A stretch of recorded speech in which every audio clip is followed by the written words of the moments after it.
What we've heard now over the past couple of months in Parliament, outside Parliament, is this very strong rhetoric coming in from the India Bloc Alliance, constantly harping on representation to the OBC.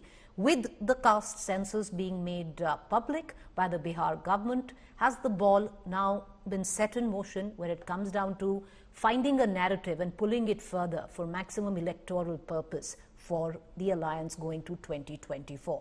Let's take that question to our panelists this evening. Joining me is Advocate Mahima Singh, National Spokesperson, Congress Party; Kuntal Krishna, Spokesperson, Bharatiya Janata Party; KC Tyagi, JDU leader. Let's cut across to KC Tyagi first, JDU leader.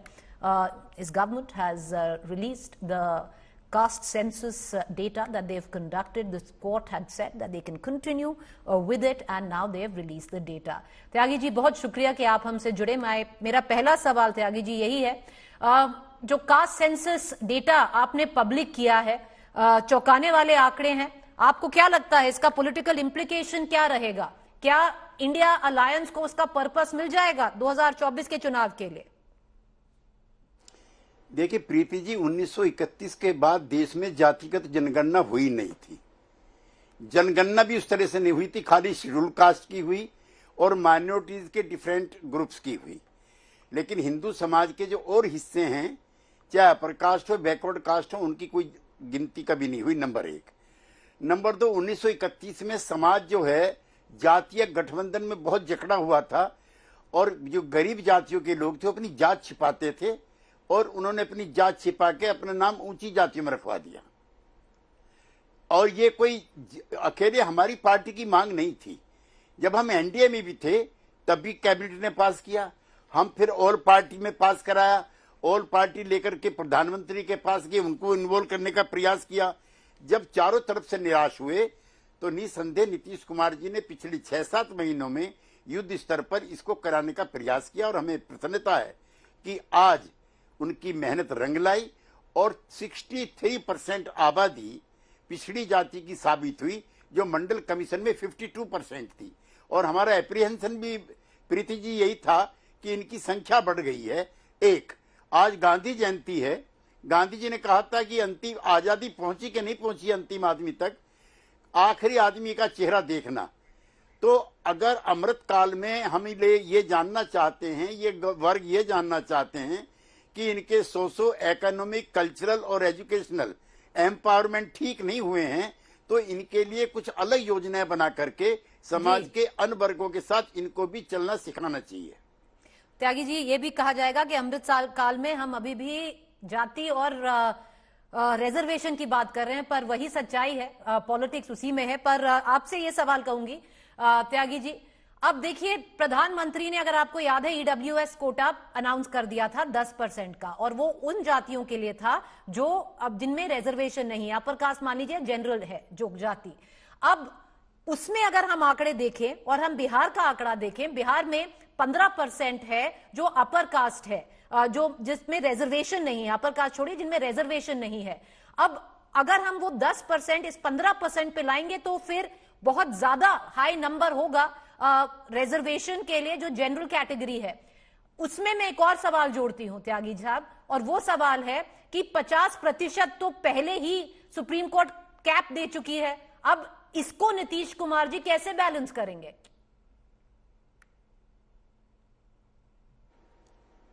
आपने प्रीति जी बहुत अच्छा सवाल उठाया. 50% का cap तो उस दिन ही टूट गया था जिस दिन ईडब्ल्यूएस का हम लोगों ने पास किया था, और जनता दल यू ने उसका भी समर्थन किया था.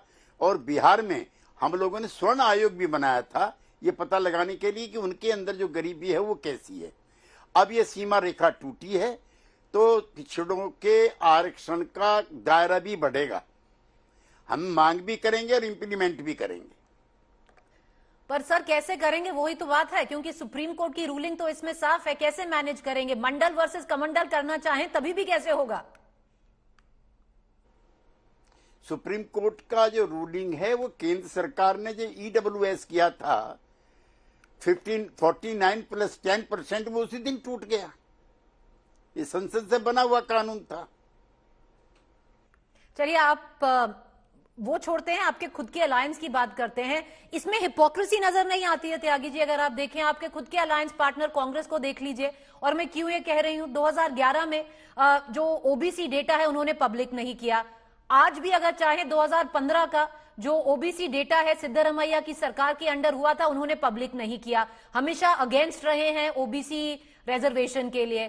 तो अब इसको पॉलिटिकल अपॉर्चुनिज्म क्यों ना कहा जाए? देखिए, इंडिया घटक की महत्वपूर्ण दल कांग्रेस है, लेकिन आरक्षण के प्रति, कोटा विद इन कोटा के प्रति और ओबीसी की गिनती के प्रति जो पिछली कांग्रेस थी उसका वो एटीट्यूड अलग था, और जो वर्तमान की कांग्रेस पार्टी है उसका एटीट्यूड अलग है। जो भारतीय जनता पार्टी पिछले दौर की थी, आरक्षण को लेकर के और सवालों को लेकर के, उन सरकारों का रुख अलग था, और आज का जो मोदी युग है उसका अलग है। तो ये तो समय, दौर और काल परिस्थितियां तय करती हैं। आज कांग्रेस पार्टी के जो नेता हैं ओबीसी की भी आरक्षण की मांग कर रहे हैं, जातिगत जनगणना की भी मांग कर रहे हैं, कोटा विद इन कोटा की भी मांग कर रहे हैं, और जिसकी जितनी संख्या भारी उसकी उतनी हिस्सेदारी, इस नारे को भी रिपीट कर रहे हैं। तो हम काम कर रहे हैं आज की तारीख में प्रीति जी वर्तमान कांग्रेस के साथ, जिससे कोई वैचारिक मतभेद हमारा नहीं है।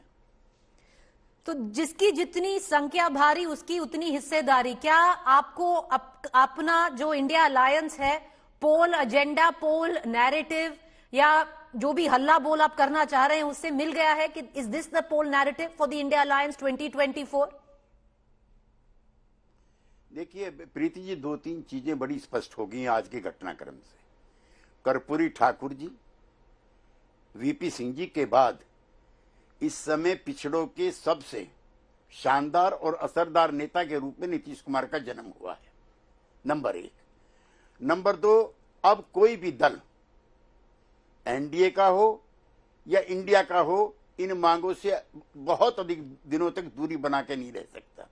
भारतीय जनता पार्टी के अंदर भी उमा भारती सरीखी बहुत नेताओं ने आवाज देनी शुरू की है कि पिछड़ों के अंदर आरक्षण महिलाओं का होना चाहिए। आखिर हमने महिला आरक्षण बिल का समर्थन किया है, लेकिन 63% आबादी को आप कैसे इग्नोर कर सकते हो?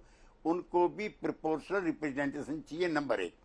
नंबर दो, इंडिया के अंदर भी हम इसको प्रस्ताव को पास कराएंगे कि अगर हमारी सरकार बनती है तो हम लोग इसको लागू करेंगे, ओबीसी की गिनती का कार्यक्रम। हम नंबर दो, कोटे में कोटा रखेंगे। नंबर तीन, हम 50% का कैब तोड़ करके इन वर्गों की और व्यापक हिस्सेदारी बनाएंगे। तो नंबर चार, अब उन राज्यों को भी हम मजबूर करेंगे, देश में घूम करके नीतीश कुमार जी भ्रमण करेंगे कि सभी राज्य सरकारें अपने अपने राज्यों में ये आंकड़े इकट्ठे करें कि जिन समूहों का एम्पावरमेंट नहीं हुआ है उनके लिए अलग से लाभकारी लाभार्थी योजनाएं बनाई। चलिए, आपने पॉलिटिकल जो इसके पीछे जो आप करेंगे वो तो दे दिया, मॉरली सवाल फिर भी रहता है, मेरिट का क्या हुआ? अगर हम कोटा विद इन कोटा और रिजर्वेशन की बात करें, और बात ये भी होती है त्यागी साहब कि नीतीश कुमार खुद कुर्मी हैं, पर जब चुन के आते हैं सुशासन, लॉ एंड ऑर्डर के उससे चुन के आए थे, अपनी जात से चुन के नहीं आए थे। पर बहुत शुक्रिया सर कि आप हमसे जुड़े। K C Tyagi, thank you for joining us.